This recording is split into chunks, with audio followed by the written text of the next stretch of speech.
Gantek blegunduk suaru gembal. Sumerante hawela. Gonku nglakoni tapa brata. Iki gareng karo Mas Petruk. Tak goleki mubeng minger le. Persasat tepung gelang kekalangan. Aku goleki karo kowe tinemune ketemu neng papan kene kok mapan neng tengahing alas. Monggo iki rak ning lengkeng Gunung Mahameru iki alas Bombong Wirayang, alas sing gawat kliwat. Wingit kepati satu mara satu mati jalma mara keplayu.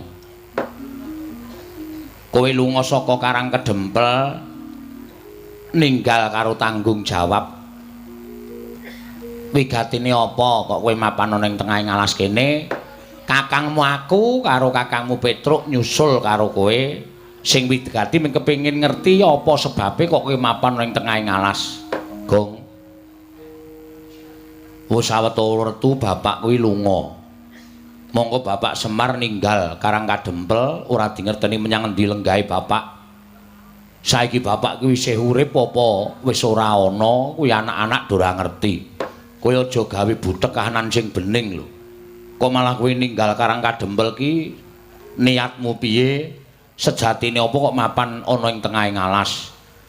Terus kowe nang kene kok nyebar kembang-kembang pirang-pirang neng ngarepmu dupa menyan ratus kumendeng kowe iki nglakoni tapa? Pancen niatku aku prihatin kok, Tru. Tapa brata? Kok nggawa radio? Kok kowe ngerti? Lah iki mau lagu Dayohe teko iki mau. Tapa kuwi ora entuk nggawa apa-apa. Terus saiki aku tak takon. Wong wedok burimu kae sapa? Tapa kok nggawa wong wedok? Arep nggawa apa? Kae abdiku sing gawene leladi nyawiske uba rampe garu rasa mala dupa menyan ratus sing tak kongkon ora jane kowe iki ndek niat apa kok lunga saka Karang Kadempel. Niatmu piye? Monggo Karang Kadempel iki lagi peteng kok malah kowe lunga saka Karang Kadempel iki sirmu piye? Monggo bapak ya lunga. Wis kowe omong karo kakangmu Gareng karo aku. Nek niat kowe arep gawe saya peteng kahanan Karang Kadempel, kowe kandha wae. Nek kowe duwe gegayuhan liyane merga kowe lunga saka Karang Kadempel kowe omongo. Aku karo Gareng kuwi kakangmu mesti bakal bantu karo kowe. Kowe nang kene ngopo lan karepmu piye aku tak takon karo kowe. Tru? Aku pancen lunga saka Karang Kadempel aku kisruh gagas bapak. Bapak lunga kok malah kowe ora ning omah ki rak ya kleru to. Merga aku wis bunek tenan gagas Semar. Wis ana 3 sasi iki Semar lunga saka Karang Kadempel. Monggo kawula Karang Kadempel bareng koncatan Semar ngibarate kaya dene sapu ingkang ilang suwe pating slebar ora karo-karuan. Ora ana panutane, ora ana sing dienggo cekelan. Ha ta? Heeh. Terus aku mumet sirahku aku sisan lunga saka kene. Terus nek kowe wis lunga ngene iki apa rampung perkarane? Aku nyuwun marang ngersaning Gusti, aku nyuwun marang ngersane sing gawe urip nglakoni tapa iki selama saksuwene bapak ki lunga saka Karang Kadempel, aku ki pengen nyuli karo bapak. Nyuli karo bapak, pengen tetep Karang Kadempel ki dadi papan sing ayem, tentrem, rukun, ora ana apa-apa, manunggal tetunggalan. Heeh. Mula aku njaluk kekuwataning dewa supaya aku iso mbangun desa Karang Kadempel lan munggahe nata negara ing Ngamarta. Sik. Tanggep kowe iki nuwun sewu. Gegayamu iki keduren, Kok. Gegayamu iki keduren wong ing atase sak kowe kok arep nata Karang Kadempel luwih-luwih nata negara Ngamarta. Harepa tok lakoni tapa brata, kekuatanmu iki ra padha karo Bapak Semar. Kose aja ngono. Sing ngerti sisteme pembangunane Bapak Semar ki mung aku. Aku ki mbiyen nyateti bapakne mbangun Karang Kadempel. Mula sing wajib neruske ki ya aku. Kaya kowe iki pancen wonge pancen ya pinter-pinter ning nuwun sewu, SDM-mu rendah. SDM ya apa? SDM ki susu telur madu. Ngawur kok. SDM ki sumber daya manusia. Ha, kuwi. Ning aku ora ngerti carane. Lah terus aku nglakoni topo? Gegayamu kedurem. Gantungkan cita-citamu setinggi langit. Jika kamu jatuh akan jatuh ke dalam bintang-bintang. Sapa kuwi sing ngendika? Ora ngerti kowe SDM-mu rendah. Iya ya. Mula wong ki aja sok ngembe karo wong. Giri lusi jalma tan kena kinira. Cacing kae kala mangsane iso tekan pucuk gunung. Apa meneh Bagong ki diwenehi pikiran. Mula aku duwe gegayuhan. Terus gegayuhanmu, ya kowe mau bangun karang kadempel. Nek upama ora kelakon, sing ngomong ora kelakon sapa? Wong ki nek ndek gegayuhan ki aja mung ditekake ana ing karep tok. Ning tekakno ing tekad. Mergo tekad ki pok ing karep. Wong ki nek wis ngopo-ngopo nek wis gelem nekat, kuwi apa-apa kadang kala sok kelakon. Mula aja gagas karo awakmu kuwi, kowe ki mung batur, kowe ki mung gedibal, aku ki mung kere, aku ki mung abdi. Ning kala mangsa abdi kaya awake dhewe ki ya iso mbangun desa, nata negara. Ngono ya, Gong. Nek ora saka arus bawah, piye carane supaya pembangunan kuwi supaya apik nek ora kowe karo aku ki niat bangun desa terus.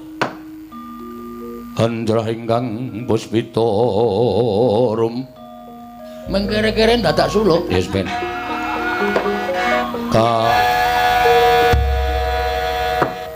nek dipikir-pikir pancen niatmu ki apik Gong ning nuwun sewu iki Karang Kadempel ki ana masalah masalahe bapak lunga saka Karang Kadempel mongko ora ana baban sing mengondo ingkang sumendhe banon sing tinumpuk ora ana kawula Karang Kadempel sing dipamiti karo bapak. Heeh. Lah kok kowe malah lunga. Kowe rak saya kapadha karo kowe ngringkihke karo kahanan Karang Kadempel to. Aku ora wis ngomong to, Reng. Lungaku ki ora nuruti karo pribadiku dhewe ya ora. Aku ki ora seneng-seneng. Aku ki ora ropian-ropian. Ning aku ki niat mrehatenke kahanan Karang Kadempel. Terus sirmu piye? Sing tok gayuh apa? Pokoke aku arep nyuwun idi palilaing para Jawata, nggonku bakal mbangun desa nata negara. Oh, ngono. Lah mbok munggah ana ing Kayangan. Nek ngerti dalane wingi-wingi aku munggah. Nang aku ki ora ngerti dalane ki liwat endi. Jare kudu menek Ondorante. Heeh, nek munggah Kayangan ki munggah Ondorante mengko tekan Repat Kepanasan. Terus nang kono ana gepura gedhe ditunggu karo Cingkara Bala-Balapata. Lah ning kono kuwi kowe diteter entuk sowan ngersaning Sang Hyang Giripati apa ora? Nek ora entuk reget awakmu, ora suci, kowe disingkirke karo Cingkara Bala-Balapata. Ning nek resik lahir batinmu kowe iso sowan ngersaning Sang Manikmaya ya diwaning para dewa. Nah kuwi sing sulit. Mula aku kangelan nek kudu menek Ondorante. Heeh. Nang Repat Kepanasan terus ketemu karo Cingciripit Cingkara Bala-Balapata. Cingkara Bala-Balapata kuwi nek aku ora resik, ora suci diuncalake tiba meneh ning jagat. Ha iya. Bola-bali ngono kuwi rak kesuwen. Mula niatku pancen arep gawe geger Kayangan Suralaya. Seranane aku nglakoni tapa? Wah. Ngono ya. Jarene wong tuwa supaya kahanan Kayangan geger iki kudu nyate iwak gagak. Terus sing geger udu Kayangan ngendi? Demit-demit. Bubar ora karu-karuan terus. Wong kowe iki ora ngerti carane tapa, dadak nglakoni tapa. Ngene wae Le. Nek miturut aku saiki mulih. Ya tak derekke mulih. Terus ayo nata bareng-bareng desa, nata negara bareng karo aku bareng karo Petro. Nek kowe mulih mengko terus digoleki di dom nyambut gawene. Aku karo Petruk nunggu Karang Kadempel, kowe goleki bapak utawa sewalike, kowe nunggu Karang Kadempel, aku karo Petruk goleki bapak. Lah arep goleki kowe nandi, Reng? Semar kaya arep gedene semono kan nek muni minggat lunga karo wong tuwa kok. Nek muni lunga, le ndelik primpene ra jamak-jamak. Angel Semar kaya golek-golekane. Ngono ya. Ambles go bapak baline piye? Ngene wae, bapak bali ya syukur, ora warisane didum wong telu. Kok iso ngono lho pikiranmu? Lho, kudu ngono, Tru. Wong ki alure nendi? Parane nendi? Semar ki wis tuwa. Heeh. Monggo lunga ora omong-omong. Ya nek ora ana apa-apa, nek keson Jambaya ning dalan. Lho. Nek ana apa-apa ning dalan, Semar cilik roro gedhe tekaning pati. Nek nganti ora tinggal wasiat apa-apa, kowe karo aku engko do gelut rebutan warisan. Mula sing adil wae, aku gelem mulih ning ya ngono kuwi, Gah. Kuwi jenengane ngame-ame patine wong tuwa. Ngono kuwi dosa, kok. Ora apik, tapamu ora ketrima. Nek ora gelem ya wis, kowe mulya kono, ora usah melu-melu karo aku. Lah terus kowe iki arep ngopo? Wis ta. Engko ora tekan esuk. Tekan esuk piye tegese? Iki aku ya rong dong arep teruse kepiye iki ya ora ngerti. Ha sebabe, wah jan iki nek do njaluk lakon do awur-awuran iki. Do awur-awuran tenan ya. Heeh, aku marahi terus pun pening kepalaku. Santai wae. Sing baku pokoke kowe karo aku rasa wedi. Nek kowe arep niat nggawa aku bali aku ora marep mulih. Nek kowe tetep melu nang kene, ayo bebarengan nyuwun marang panguwasaning dewa. Dewa ben menehi kanugrahan tumrap awake dhewe iso nata negara, nata desa Karang Kadempel. Engko nek dewa nesu, aku sing tandingi. Gong, ora clemongan. Dewa ki ngerti lho. Kowe batin wae dewa ki ngerti. Nek nganti kemecap, nek nganti tekan kene tenan, nek nganti ana apa-apa, terus dewa nesu tenan karo kowe piye? Wis ta, aku topo ngene iki wis tak ikhlaske patiku. Dadi aku mati wis ora wedi. Nek dewa tekan kene aku nyuwun pangestu mbangun desa nata negara, ora dikeparengake, ora nyawang wis sapa? Aku sing tanggung jawab. Piye, Reng? Hasmi manut, mulih apa nang kene? Nek mulih mesake Bagong, nek nang kene awake dhewe kesempyoke ngaradan wong Bagong iki nek wis nekat ngono kuwi. Wis, Bagong iki nek wis muni ndek karep wis ora bakal nyawang sapa wae. Waton karepe iki bener, mesti sapa-sapa diwaneni terus. Lah iya. Aku ya kuwatir. Nek neng apa-apa piye, Gong? Ngene wae kowe rasa do melu-melu to? Kowe iki tengok nang mburiku kene, engko nek nang dewa teka-tekan kene, aku sing tanggung jawab. Kowe rasa jumangkake suku, ngremrembyahake asta. Cukup aku dhewe sing temandang karya. Mati urip tak sandangi. Ngene iki nggonku arep mbelani kawula sak Karang Kadempel supaya urip becik, rukun, ayem lan aku iso mbangun desa nata negara rek. Ayo. Ayo gak disuluki. Oh iya. Sikra-sikra yen permana kanca. Sikra Raden Nawang sesangka.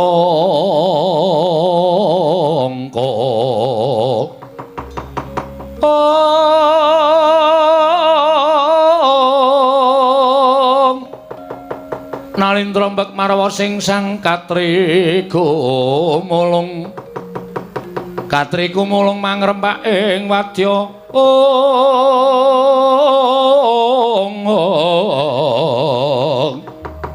Kurta kurare kagiri-giri.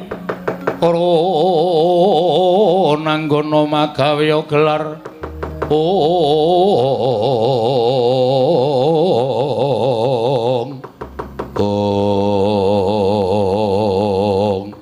dereng ngantos paripurna sami mbawacana kasaru nalika semanten ndara dasih karantamaning penggalih iki Lurah Bagong ngraosi para Jawata ingkang honyang Madyapada nggih utusan Sang Hyang Jagat Giri Pratingkah Dewa ing sithik pangudal-dal Sang Hyang Pikula Narada miwah Sang Hyang Pukulun Bathara Indra tumiyup saking dirgantara merpekung yaning Sang Hyang para Panakawan.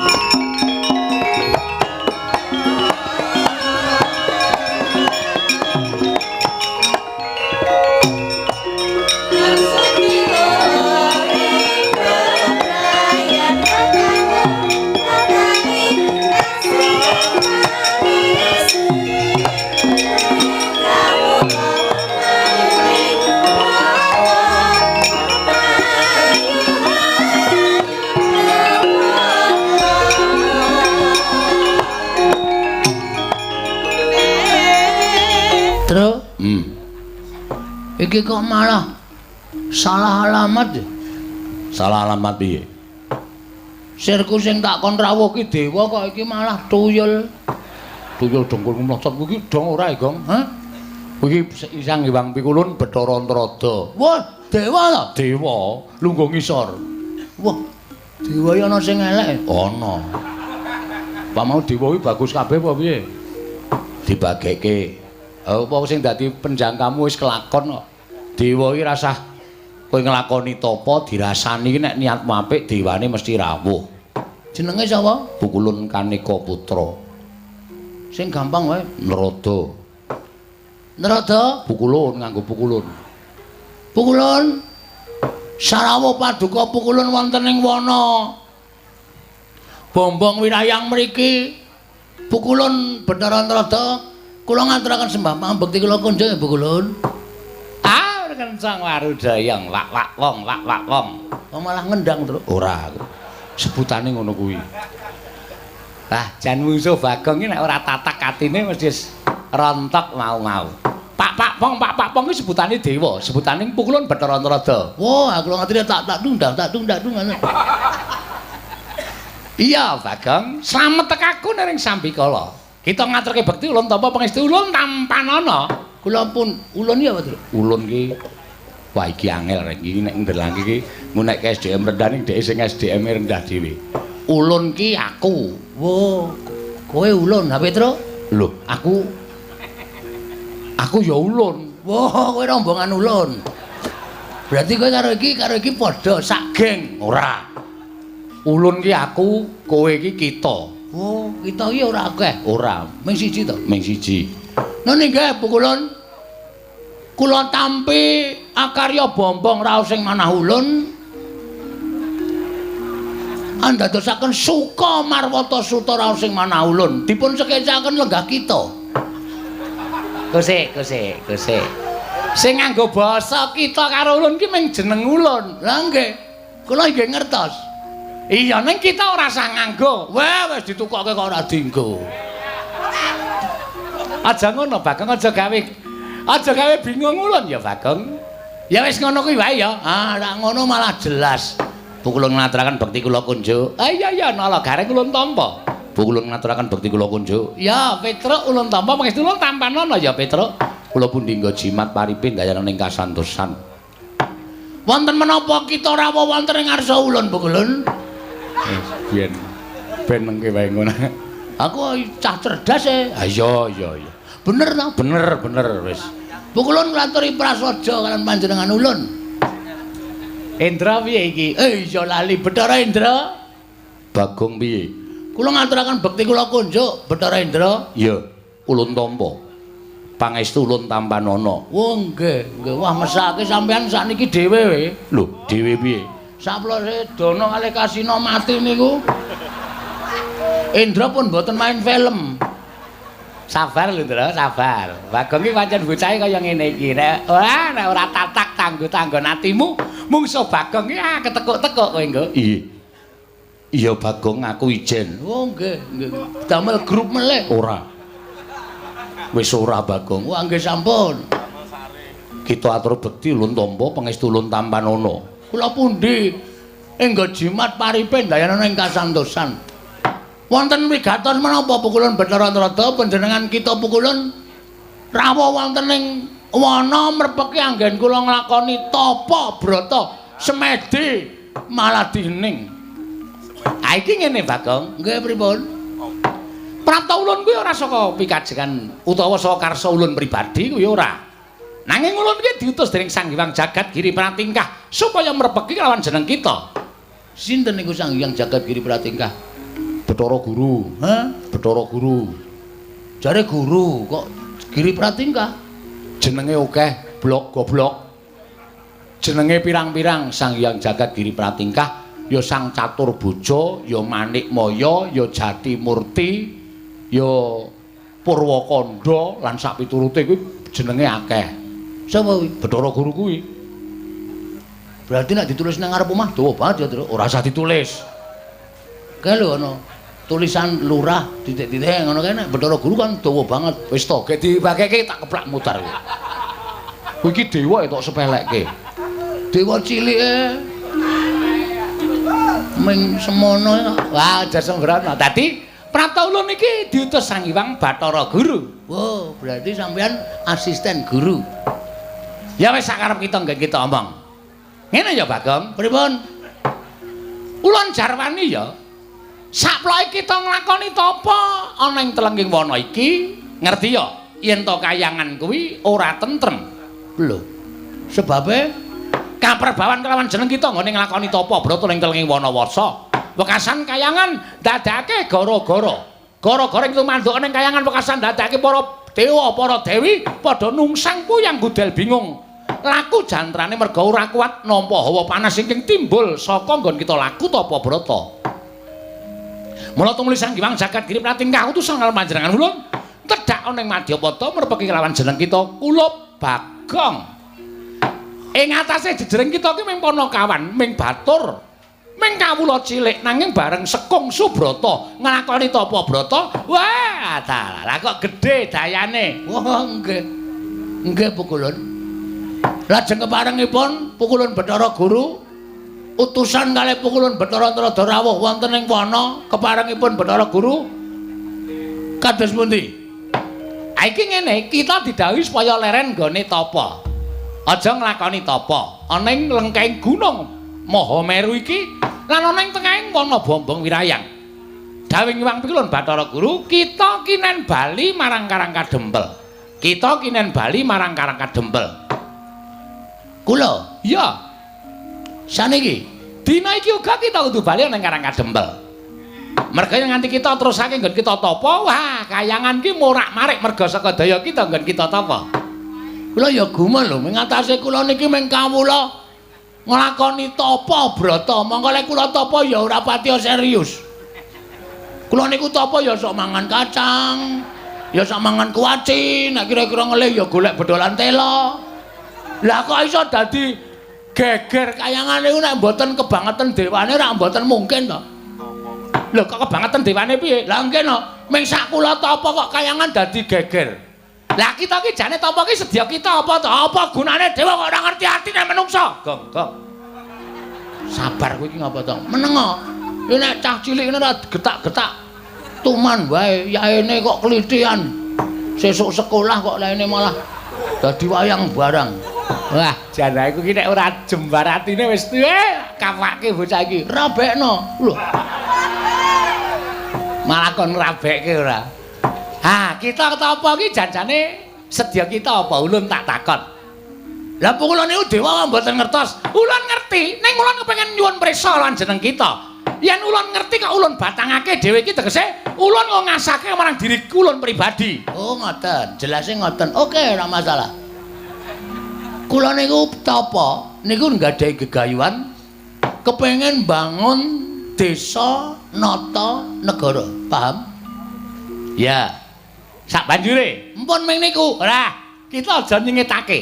Kita aja ndelikke. Kita duwe gegayuhan liyane. Sing luwih wigati Karang Kadempel niku kelangan Semar. Semar bapak kula niku lunga. Lunga tanpa ninggal layang napa tanpa pamit kali anak-anak. Kawula ditinggal. Nah, saniki kula tak wangsul. Kula tak bali ora masalah. Ning kula tak takon karo sampeyan, Semar teng pundi? Nek dewa ora nuduhke teng pundi dununge Semar, alah dene sampeyan dadi tekak plotroke kathoke. Hei. Sembrono ora karo dewa kok sapenake dhewe. Ya men ora digetak ngono ndak? Kalah getakan sik aku. Kudu tak getak sik. Bapak teng pundi? Lah nek kita takon Semar menyang endi kuwi ulun ora ngerti. Nah, gunane apa dadi dewa? Kenapa ndak akon aku bali bareng? Ora ana gunane wis sampean dadi dewa, ngakon Bagong bali saka wana Bombong Wirayang. Nek sampean tak takoni Semar ning endi, kok sampean ora ngerti. Lah ulun ki ora ngerti tenan. Ha gunane apa dadi dewa? Wah, waduh, modar iki. Indra piye? Indra aja ditakoni lagi arep syuting, ya Indra. Iya. Enten Bagong ki nek karo wong sapa rumangsaku ki lho Bagong karo sapa ora kuwalat lho. Bagong ki waton ledan ngono kuwi dadi apa-apa ki tawar. Apa kok mung dewa ndaratane tak uyuhe ora apa-apa kok. Mung dewa. Santen aku. Pon mang takon. Kok mang takon, mang wangsuli. Bapak nendi? Walah trondolo tenan iki. Lah iki ana dewa kok kerepotan. Ora repot ning takon sak nyatane. Nek sampean iso ngandhake Bapak, Bagong, Bapak nang kene. Sampean mang terus nyerlok kula. Lho. Dewa kok Sherlock. Modern kok dewa ora ndek HP nggo ngapa? Iya. Kula paranane bapak ulus bapak ayo kondur. Ayo nata desa mbangun negara. Karo aku Pak ning aja lunga, bapak kagol perkara apa? Mengko nek bapak gelem kondur kula ya tak bali. Nek kula bali bapak ora ana ning teng atine sedih. Ngopo, Gong? Mangan kewane. Ora apa-apa dilek wae. Ora apa-apa dilek. Antes yang lho aku bareng kok dinesoni ora. Ngoten, kula tak wangsul, tak bareng karo bapak. Nek dewa ora nduduhke bapak, mbok sampeyan gruduk wana bombong wirayang. Sak dewane kon teko kabeh nang kene. Bagong ora bakal mingset sejangka. Lho, nek ngono tegese kowe wani karo dewa. Lho, wis bengok-bengok ket mau kok dikira ora wani iki piye iki? Iki genah wis wani kaya ngene iki. Wah.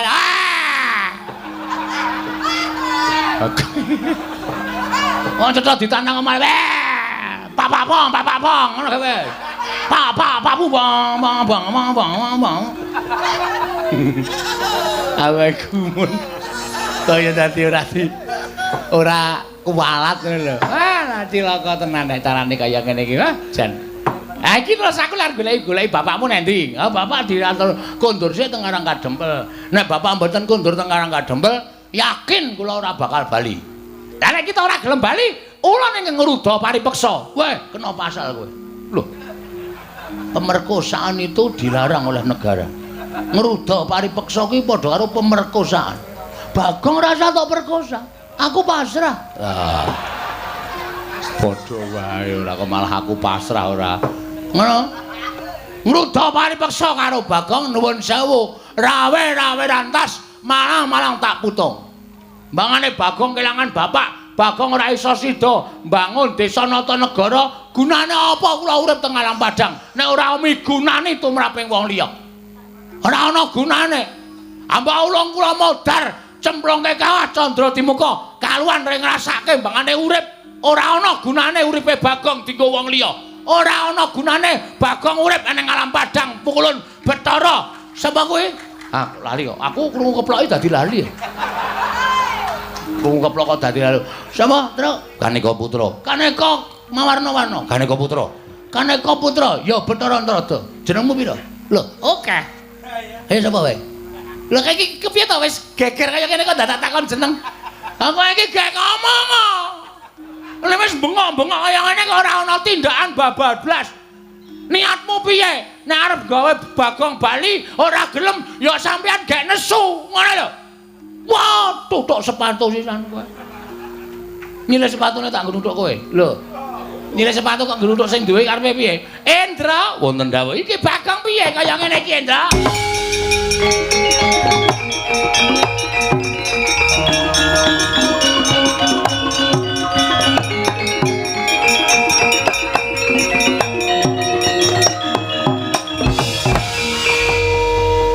Menungso ora tatanan panos maning jajalan atus kertane baune iblis lanat. Bagong. Nun.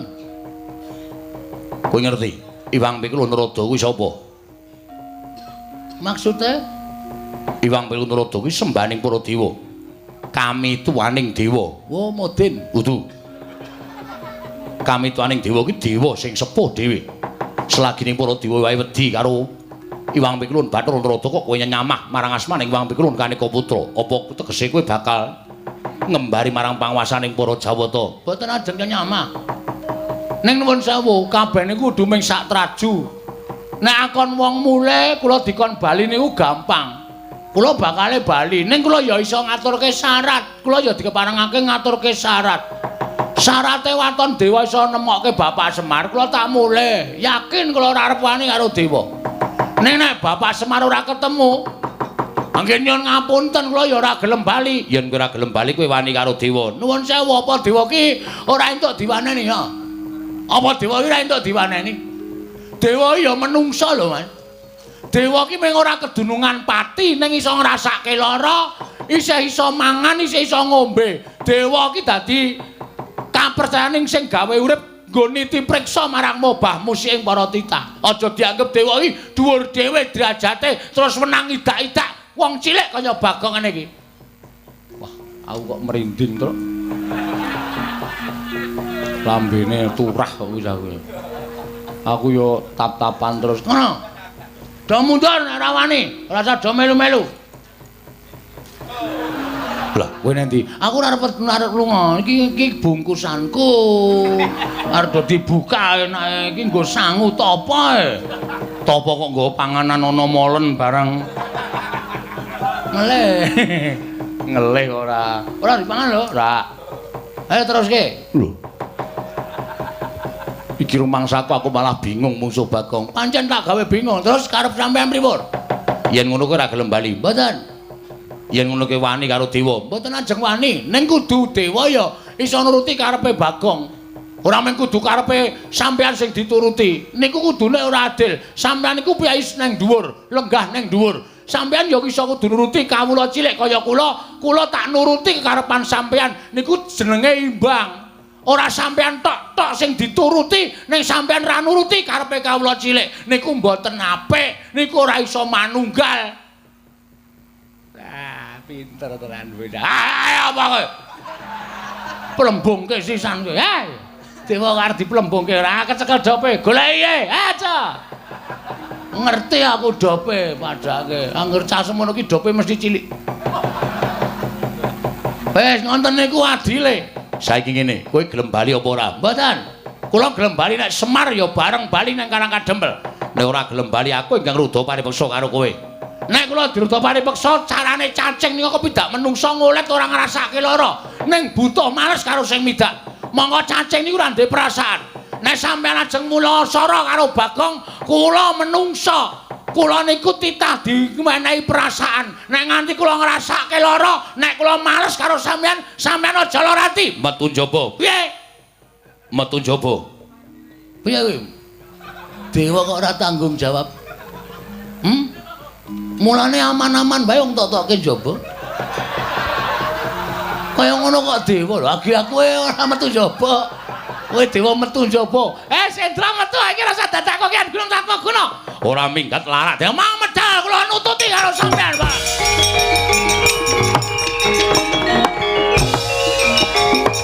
Udus.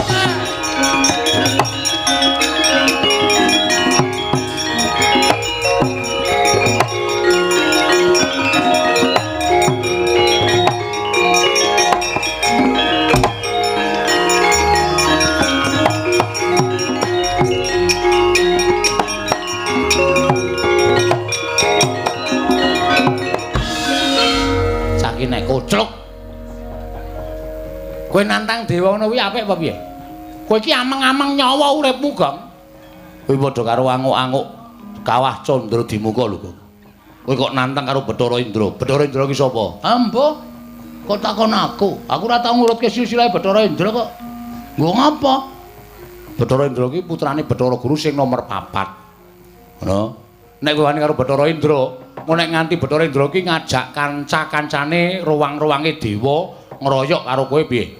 Mongko ana dewaning geni, ana dewaning banyu, ana dewaning angin, ana dewa sing tukang jabut nyawa. Aku ora wedi.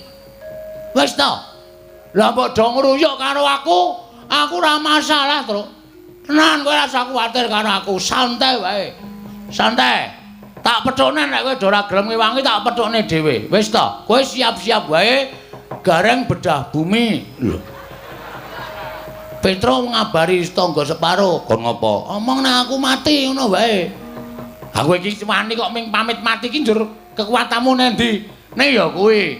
Nun sewu ora ana ala tumomo ning becik. Wis ta, yakin. Kuwi kaya ngono kuwi digondheli wae. Ngono. Wong tumindak ala ora bakal tumomo ning becik, wis ta. Dadi aku tumindak kaya ngene iki aku mbelani karo bapak, aku mbelani karo kawula Karangkadempel, mbelani karo kawula negara Ngamarta sing kepengin tak tata lan kepengin tak bangun. Mula tak anggap niatku ki apik. Nek dewa mudhun ngagro-agro kekarepane Bagong ki padha karo dewane sing arep ngisruh karo aku. Lah saiki mung kari gumantung lehmu nintingi Sing bener sapa, sing luput sapa? Kowe saiki wong tuwa iso milahke. Nek sing tok arani bener aku ora usah kuwatir, bener ki ora bakal kalah. Ya sak karepmu ning aku ora ngewangi. Aku ora butuh tok ewangi kok. Kowe iki ora ndek kekuatan kok. Wis tanganmu ceko, sikilmu becik, matamu kira, matamu kuwi. Nek kakane kok matane kira ora. Ora, kowe iki ngewangi lho ora ana apa jenenge iki, apa undakane apa-apa. Nek Petro kuwi ngewangi karo ora iki aku rumangsa ana kekurangane. Kowe ngewangi ra, Tru? Aku wedi karo dewa kok. Hah? Aku wedi karo dewa. Alah dene le gagah. Wanine ngeplaki sirahe bojone. Nek karo wong padha-padha lanang kok ora wani. Kok ngono kok. Walah.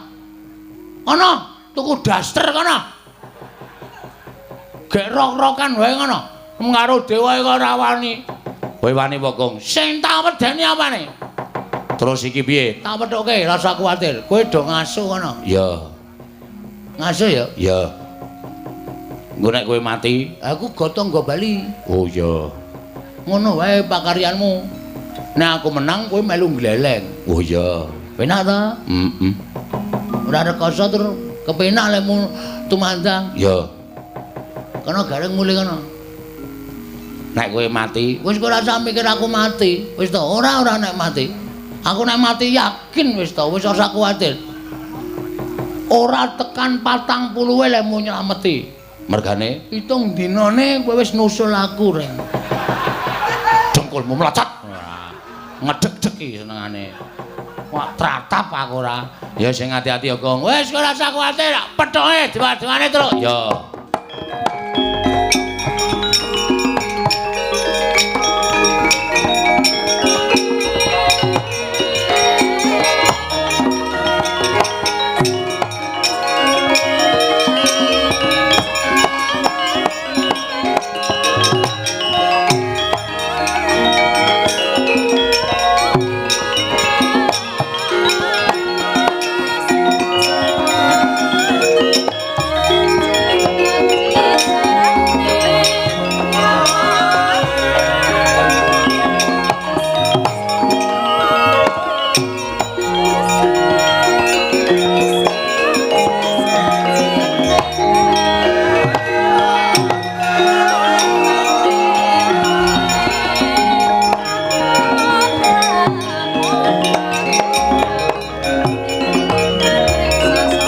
Kacarian putra lamun kawekasan yeka wisanggeni maya Wisnu Pradenta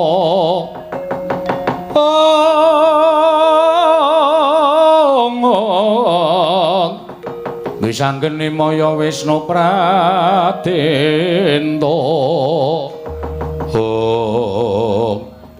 ngati-ati lho Gong aku kok ketir-ketir atiku niatku ora mbelani karo kowe ning aku mungkur karo Petruk mau kok rasaku kok ora mentala. Mula rasa wedi le. Nek pancen kowe engko wani karo dewa, nek pancen kowe engko kena apa-apa tak belani. Kowe lara aku lara, kowe mati aku mati. Kowe lara aku lara, kowe mati aku mati, Gong wis rasa kuwatir. Iki tenanan maming kandhek ana ing lambe. Tenan Gong lahir batin. Nek pancen tenan maturake panuwun ingkang tanpa pepindhan terus. Ning mungsuh awake dhewe iki ora bae-bae, iki wong abot kabeh. Mungsuh awake dhewe iki dewa-dewa. Heeh. Ha terus piye? Ora usah melu-melu, iki perkaraku. Ya. Ning nek kira-kira kowe engko weruh, aku cilik diajar karo dewa, gedhe aku arep dipateni, kowe maju ngewangon aku. Siap, rasa kuwatir, Gong. Siap, aku ya siap rasa kuwatir. Ning gelis ora ngenteni aku mati lagi maju. Ya. Aku kira-kira arep dipateni kowe langsung maju. Siap, ora usah kuwatir. Tak pethuke sik, jake rembukan apik-apik. Nek ora iso jake rembukan apik-apik, tak ajare para dewa. Nek aku kalah kowe ngewangi. Ora usah kuwatir, Gong. Aduh, tak ceraki cerak tak doi. Piye maksude kuwi? Maksude piye kuwi? Aku adoh, tak ceraki. Nek wis cerak, tak doi. Terus lare mbelani kapan? Hah? Nek mbelani ora usah nggo kata-kata sing bingungke. Kuwi kata-kata sing ora ketemu ngakal kaya ngono kuwi. Serak tak doi, adoh tak ceraki. Kalimat kaya ngono kuwi dihilangkan. Bagong tak ewangi ngono wae. Ora do paham artine kaya ngono kuwi. Oh iya, iya. Sadar ora? Iya, iya, iya. Gareng nggawa gaman kowe awakmu cilik. Tangane cekor sikile becik. Nek kira-kira aku kena apa-apa, maju. Wis, ora usah kuwatir. Kowe karo aku iki pinter aku nek gelut timbangane kowe. Mulane aku gelem wae karo kowe. Ora usah kuwatir, Go. Sapa wae sing maju arep miloro karo kowe, aku sing nandangi. Siap. Wong telu manunggal dadi siji ya, Tru. Heeh, pokoke.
Tinututi lamun katututan lamun mangsa prawira tiktaya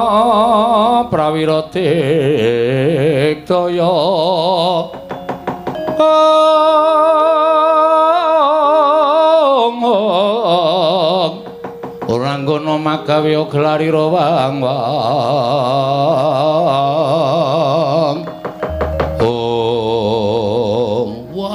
ujuk langsung loro, Tru. Mung suwe loro ya, Tru, rene, Tru. Ya. Ora usah kuwatir, pokoke nek kono telu, adhiya telu, kono loro adhiya loro. Ah, ngono. Kowe sing mburi ya. Kowe, aku sing arep rada cilik. Oh. Mungsu kok milih-milih ora. Bathara Indra. Ya, Bagong. Ndas pundi Mukulun? Aku tetep nampa pengendikaning Wang Pikulun Bathara Nrada kinen nyingkirke karo kowe. Kowe kudu bali saka lengkeng Gunung Mahameru ana ing saka ngaras Bombong Wirayang lan aja mbacutake nggonmu nglakoni topo. Yo Bagong kowe bali yo. Ora gelem bali kowe ngerti ulun sapa? Ulun Bathara Brahma. Wo, Bathara Brahma to? Heeh. Dewane ngopo? Dewaning geni. Wo, ngambil reke. Lho. Kok dewa geni kok nyilih rek ora? Mesti apa-apa iso kobong kae mestine. Kowe bali yo. Aja ngeyel karo Bathara Brahma aja kakon dosa. Kowe bakal tak untapake cemlongaku ning kawah Candra Dimuka. Sesuk mboten ajeng purun wangsul, saniki mboten ajeng purun wangsul. Paribasanipun ajanku dewa kayangan ngebiyuki lengkeng Gunung Mahameru wonten ing wana Bombong Wirayang kula mboten ajeng wangsul. Yen ngono kowe wani karo dewa. Bagong niku mboten wedi karo sapa-sapa. Bagong niku ora tau wedi karo sapa-sapa. Waton landhesane kula bener. Kula ora ganggu kayangan kok kula nglakoni tapa. Tur dewa takon goleki bapak kok ora sago. Gunane apa dewa niti priksa karo mobamu sing para titah. Kudune dewa ngerti. Wong dewa iki iso nyawang jagat saisine kok. Nek kula wangsul sampean kudu nuduhke, "Lho Bagong, bapakmu nang kene iki lagi ngene karo iki."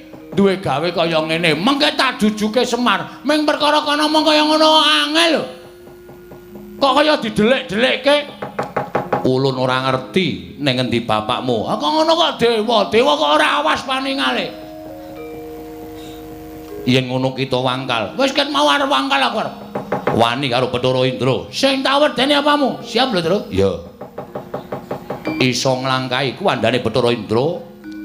Kowe kelakon topo ning wana Bombong Wirayang. Iso nglangkahi bathange Petruk. Lho. Kok aku sing dijokke piye? Ya bathangku barang urung rampung kok. Oh iya. Kowe kena nundung aku saka alas Bombong Wirayang. Mati dene aku pangga kayoni. Terus. Ya.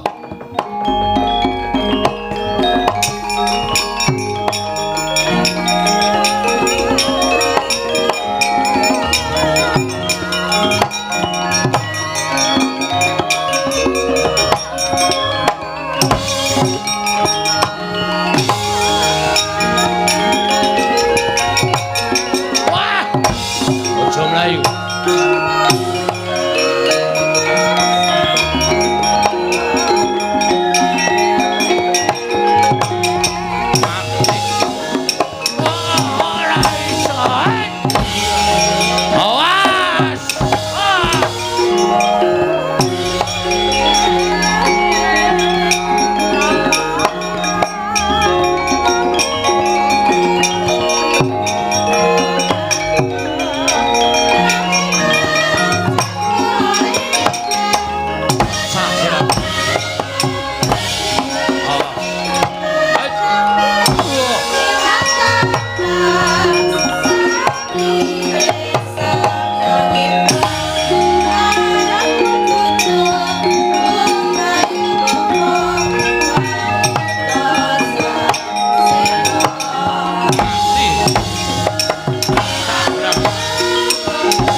Girap-girap. Ah, semak dewa iki ampuh tenane. Ampuh piye? Ngantem aku dies mumet aku. Jambak rambutku diantem raiku diel. Kontal aku ora masalah. Bathuk menyonyo ngono kok. Ah iya ditonyo Bathara Indra. Kedua aku ya dicandak sirahe jebleske lemah diek tak ampet ora apa-apa. Sing ketiga aku wis kulino diantem Bathara Indra. Heeh. Diantem nggon bathuk tuwok ngono aku mecicil.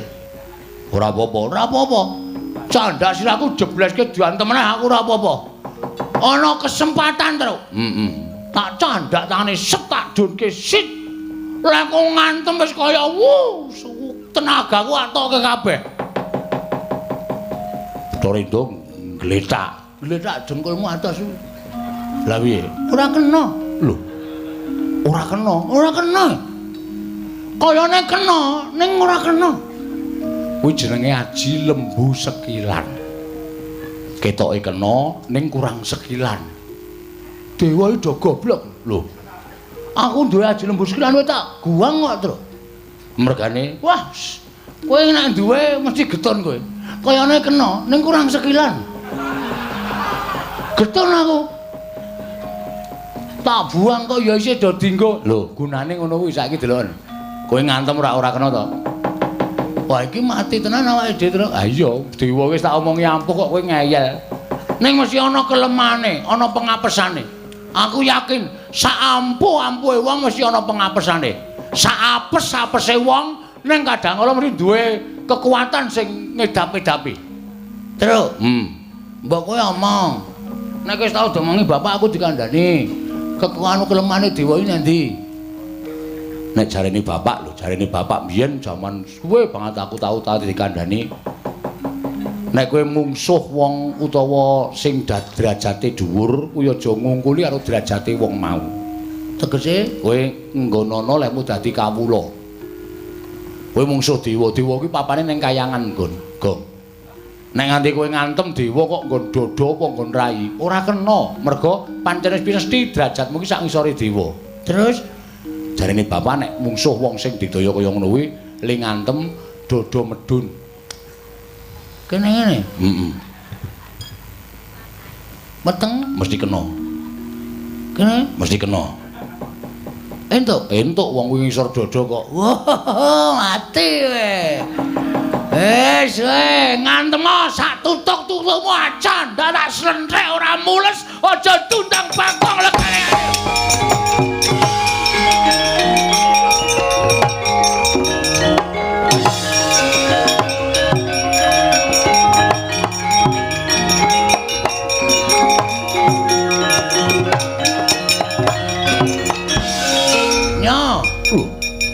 sirah dilungake. Ayo ngantem sak tutukmu. Ayo wis.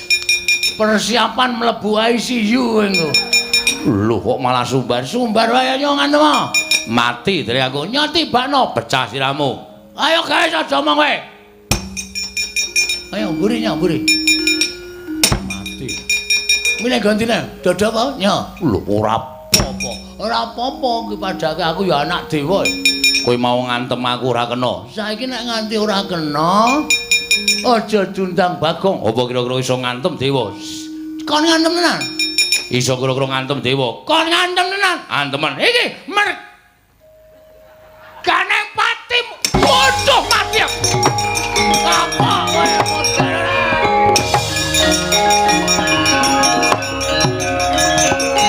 Mati ya. Waduh.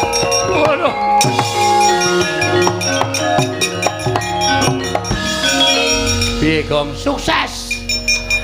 Jos wis. Pantem nganti suarane mapuk. Langsung wetenge dicekel mules kae. Oh to. Pantem nggon apa? Nggon saklar. Nggon saklar dengkulmu ora. Sono Bathara Indra le mlaku ngobeng kae ngoten. Ayo sambat ta kowe. Amun Surakarta Jamrata ing banyen Panca Bajaya. Candhak kowe kancamu.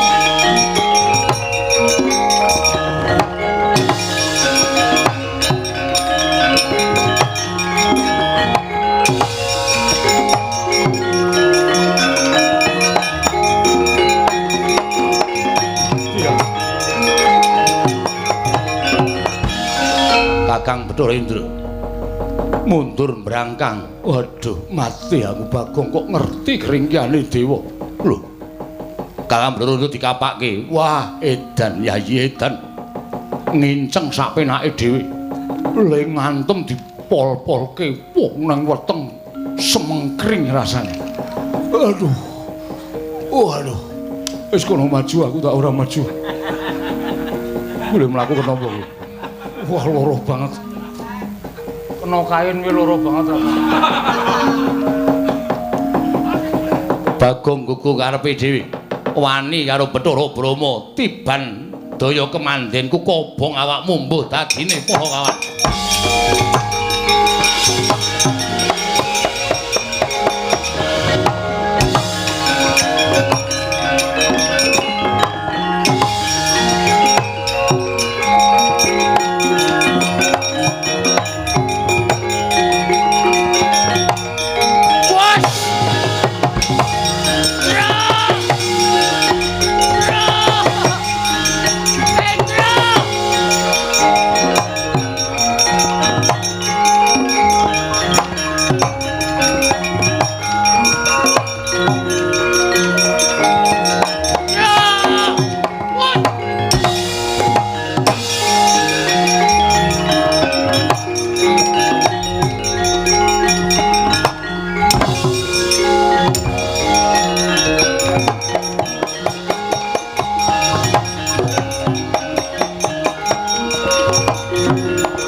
Kowe kira iso renang to, Gong? Ora iso.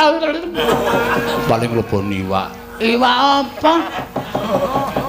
Wis pokoke diampet, Gong. Wis ben aku apa-apa doyan kok. Ha iya. Canggleleng kok. Bathara Brama rene kae. Yo, aja ngubal-ubal genimu kowe mah. Lho. Mo sapa? Brama. Ayo, ijen padha ijen tangan kosong karo aku. Maju, Gong. Oke. Ajare.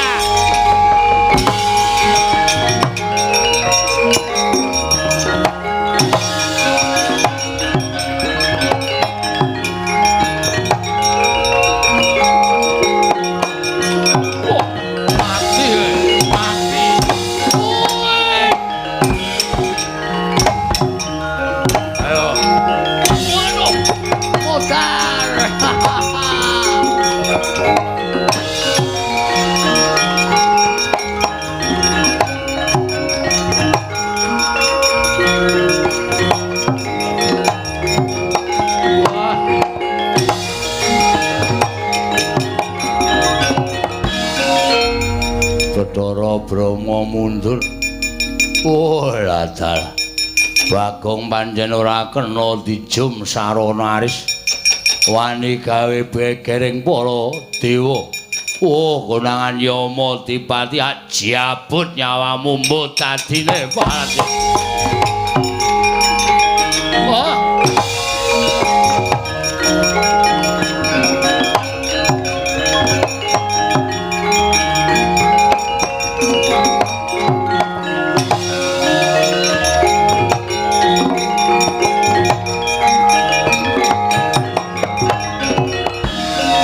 Siji iki apike awake dhewe mlayu kok.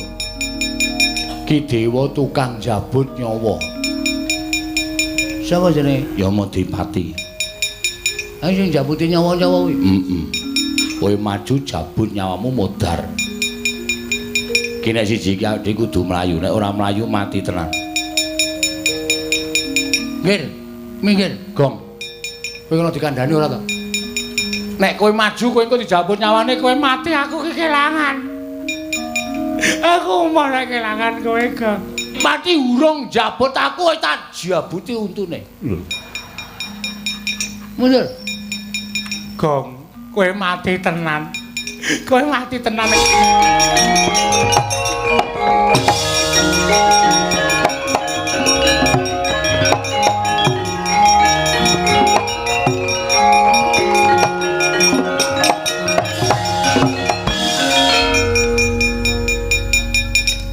Sing tukang jabut iki ha.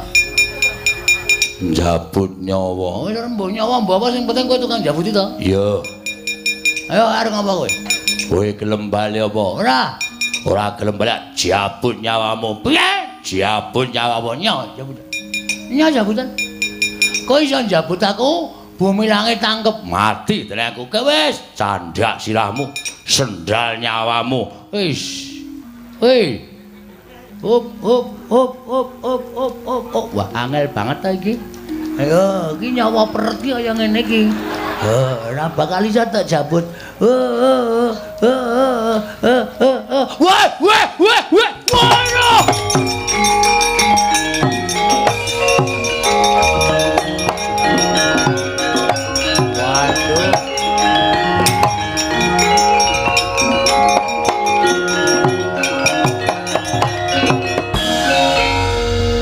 Dipati kok bagus.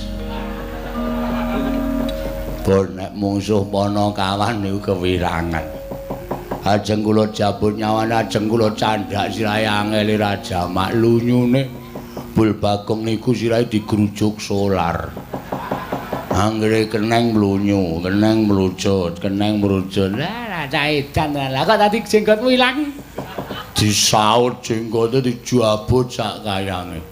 Waduh, priye jamak. Lha niku nek ngethok mbaka sithik krak-krik niku sak gegem mabrol ngoten. Aduh. Panas iki jamak. Ana janggut kok panis. Piye iki kok Bathara teko dengkelmu kuwi. Piye, ha? Are gleneng ya wae. Aku madake wedi karo kowe. Ki Bagong kondhang bengi iki. Ngosase dewa ayo. Kowe arep ngapa kowe? Arep mbelani wae? Bathara Narada ora mundur saka negara. Kok negara ngaras? Pombong wilayah. Tak katutke dosane. Iya. Iya wis aku tak mundur. Iya. Ora mundur sudet wetengmu metu cetule. Wes. Weteng kok metu cetule. Ayo ngomongno Bathara Guru ora wedi aku ayo.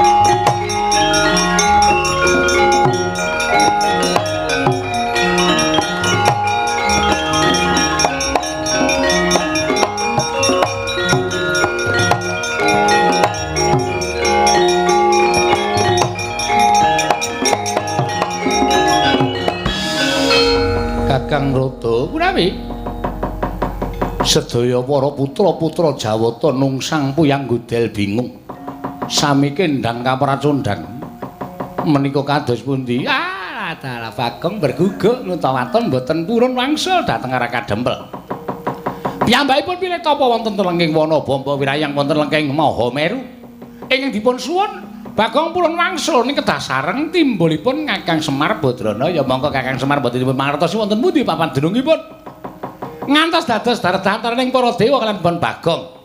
Ning eling-eling gandeng Bagong menika pancen wong dugal kewarisan dewa bubar mawon boten kanten-kantenan. Kula semangkaken dhateng Paduka Bathara Guru. Bagong, kita kena ulun nilikake apa ora apa kawan.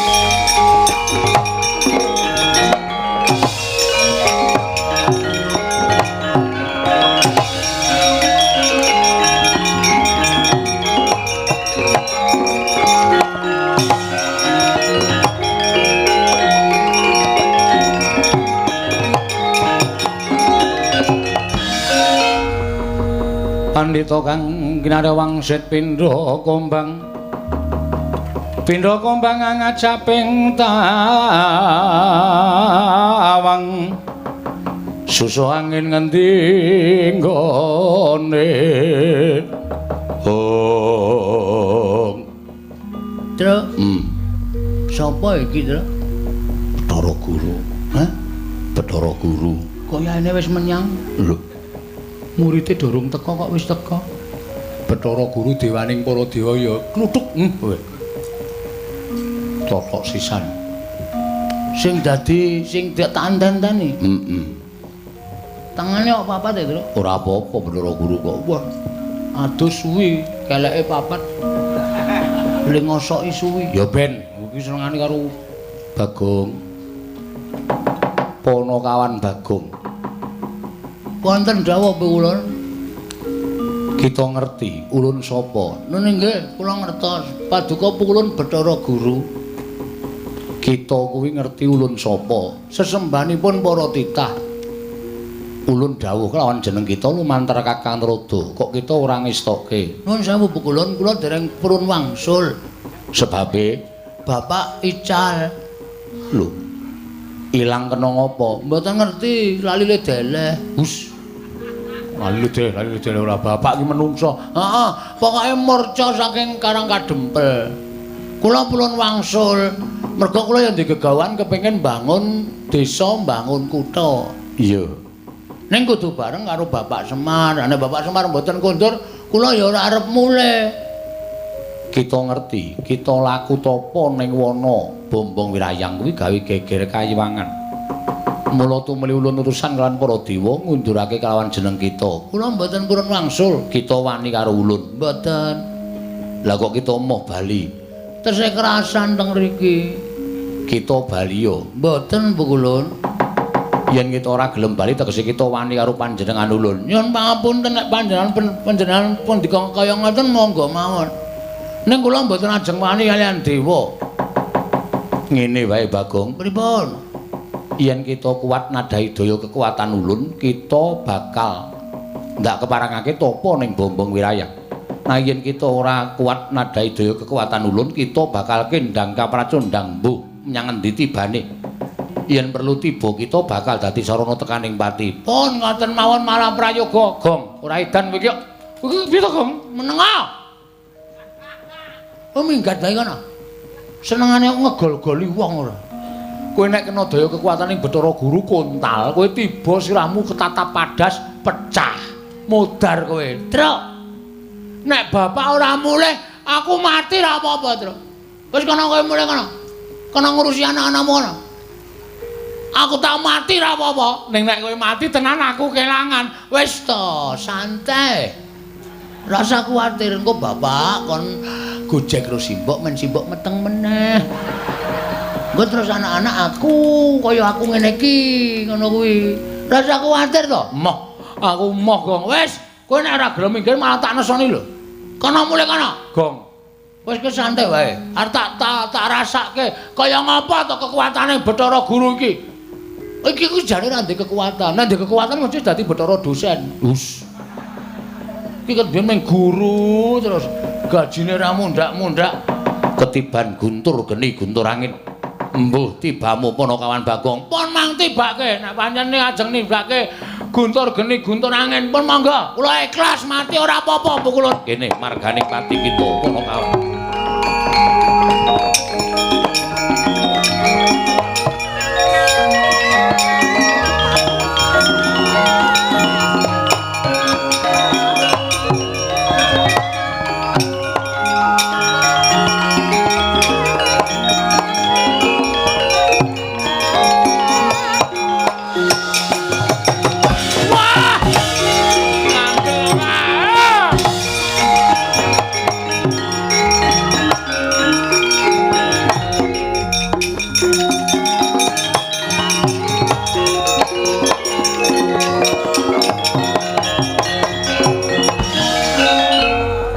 Kapracundang kuntal kaprapal Panakawan Bagong mbuh menyang endi tibamu urip apa tekaning pati kuwi dudu perkara ulun ing wigati ulun bisa nyingkirake Bagong saka lengking gunung Mahameru ana ing alas bombong wirayang Kakang Trada Bagong sampun kendhang kapracundang Kakang Kanika putra kula nyuwun nyuwanaken dhateng Yayi Permoni nggih Pandya Bendari Durga kinen suwanun ngarsa ulun Kakang Kanika putra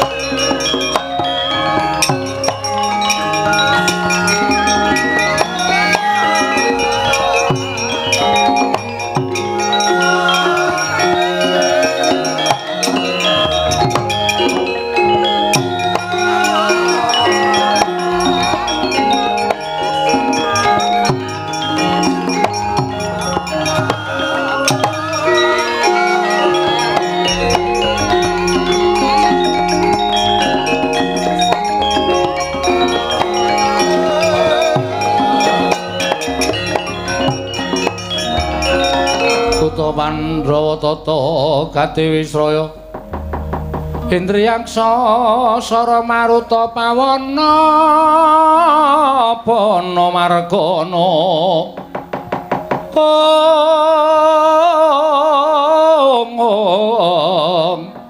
Samirana lan warayang wisikan magulingan lima Mastu nama sidam karing bawana langgeng Durga, kula wonten panandika ing adawa pukulun. Kaget kita ulun timbali. Gurawan raos sing manahipun ingkang abdipun Pandya Bendari Durga dene paduka ngawe ingkang abdipun Permoni wonten dawuh timbalan paduka ing kados pundi pukulun. Para wadyabala jim setan priprayangan berkasaan Lilu Banaspati ngleng-nglek balungan tandak. Wadyabala dandang mangure kita budhalake kemarang paduka. Mapan ana ing Karang Kadempel mumpung Kakang Semar utawa Kakang Ismaya linggar saka ing Karang Kadempel ninggal Karang Kadempel Panakawan uga ora ana mapan ana ing Karang Kadempel kawula Karang Kadempel jarah rayan dadi panganing para baju barat Pandya Bendari Durga patobat ngaturaken panuwun ingkang tanpa pepindhan pukulun dene paduka sampun maring tedha dhateng para wadyabala berkasaan ora usah kakehan gunem sing tanpa guna. Tumuli kita budal dina samengko. Nek non ngestaken dawuh pamit madal masilan. Sing ati-ati aja kaya bocah cilik Pandya Bendari Durga.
pan pandya kedharing abdipun Jaramaya cemadhong dawuh kula cemadhong dawuh kula cemadhong dawuh sibu kula nyadhong dawuh sibu kula nyadhong dawuh Bu Ibu kula nyadhong dawuh Bu kados pundi pawartosipun dene Patung Ngawi Sangyaning para Baju Barat Bu kula nyadhong dawuh Bu Jaramaya wonten dawuh dina samengko kowe bakal entuk pangan lan para wadyabala Baju Barat uga semono uga ora bakal kaluwen merga anterti mlaning wang pikulun jagat giri pratingkah dawuh karo panjenengan ulun yen to dina samengko Karang Kadempel ditinggal dening Kakang Semar malah majane uga ninggal Karang Kadempel mula wektu dina iki ana kalodhangan ingkang becik banget ya Jaramaya srana kowe sak wadyabalamu berkasaan jim setan ambyuka marang Karang Kadempel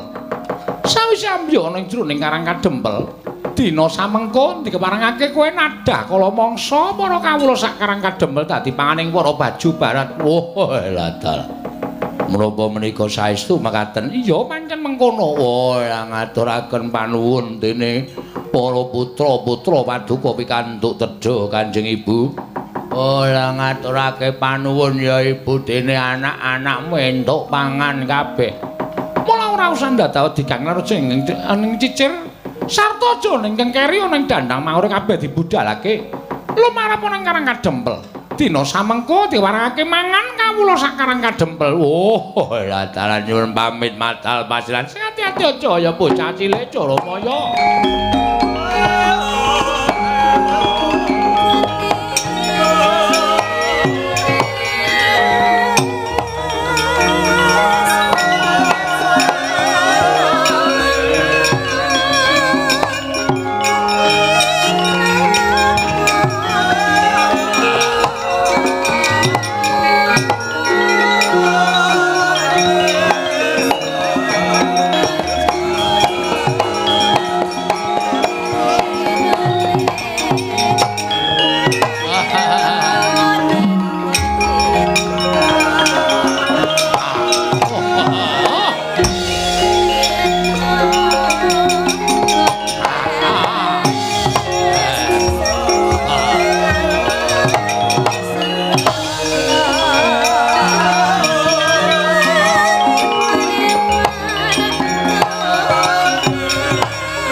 wis positif.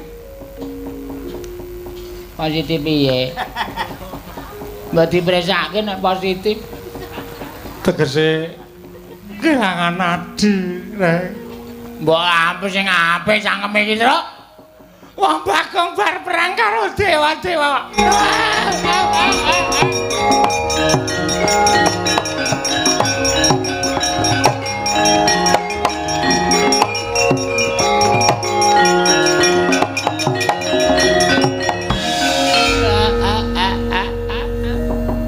Wis mati, Truk. Bapak ilang Bagong matri. Mati kok matri. Ya cangkeme ketekuk. Bagong mati, bapak ilang. Kok kaya ngene lelakon Karang Kadempel.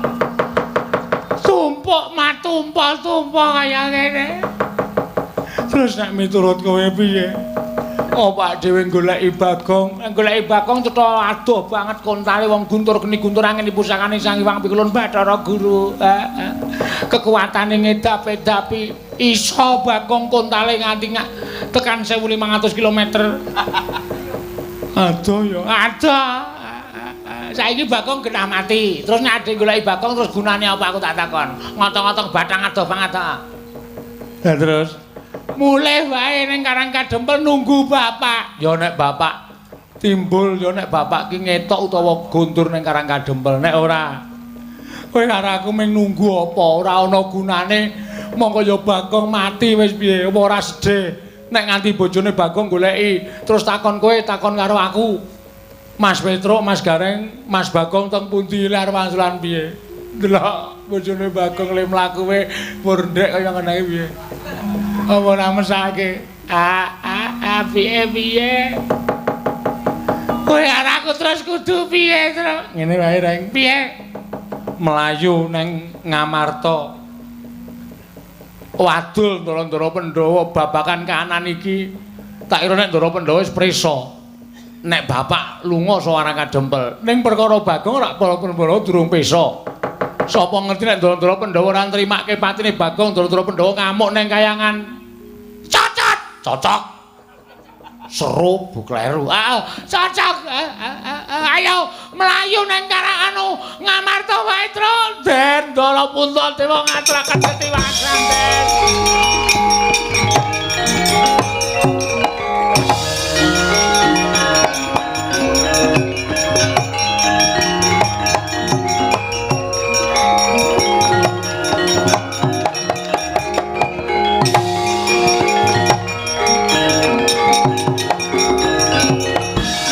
Mangsuli kandha ing ajeng nalika semanten ki lho Bagong kene iki kae guntur geni guntur angin gendang kapracondang kontal kaprabal tebih dawuh iki lho Bagong nalika semanten mestaka kenging padas satemah mboten emut purwa desene iki lho Bagong wow